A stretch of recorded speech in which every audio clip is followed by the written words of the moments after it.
Nay Phương Anh bảo bánh bao trên ảnh nhìn to hơn. Bảo trên ảnh chụp gần chả to.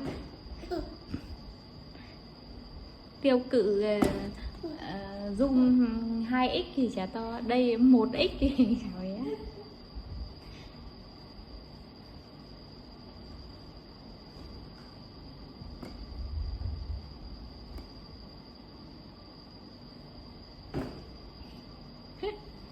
Ba đi đâu đấy con? Ba đi đâu đấy? À đi làm bác sĩ à? Ngã. À đi làm bác sĩ à? Ngồi dịch vào không ngã. Này này này. Ngã bây giờ.